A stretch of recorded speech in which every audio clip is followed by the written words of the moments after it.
Pour moi, les médiateurs, ils sont là dans le quartier, et puis ils font le lien entre les habitants et un peu ce qui peut se passer, quoi.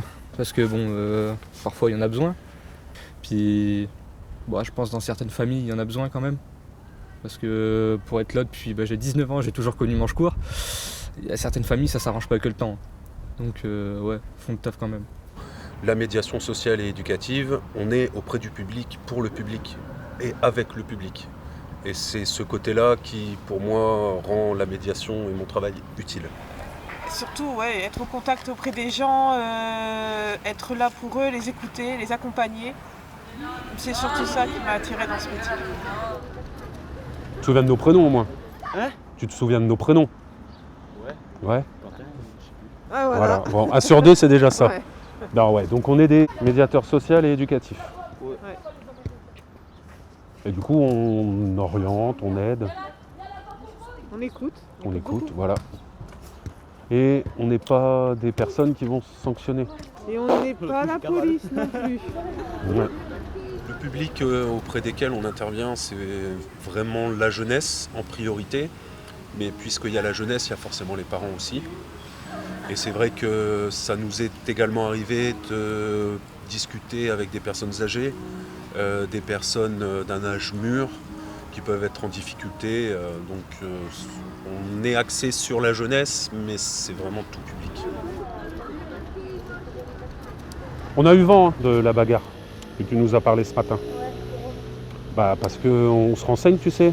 Ah, et du coup, il a dit quoi? Jean-Célia. Ça va? Du coup, il y en a un qui est parti, le gamin qui a été frappé, il est parti à l'hôpital. Ah ouais? Ouais, Il est parti à l'hôpital, le gamin qui l'a frappé. qui a été frappé. Tu dis ça, mais ça veut dire qu'il y a une plainte de déposer. Contre qui? Contre ceux qui l'ont frappé. À ton avis, contre qui? C'est pas moi qui l'a frappé. Mais je dis pas c'est toi.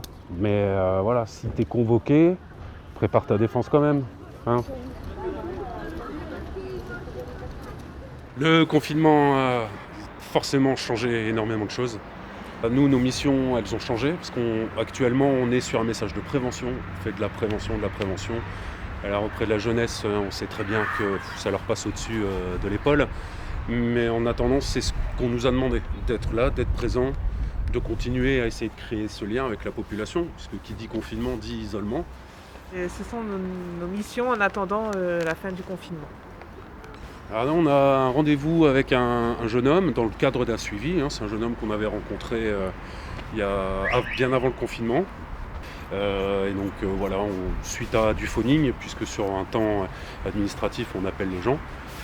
Et on s'est dit, allez, on va essayer de revoir ce jeune homme pour savoir comment il va.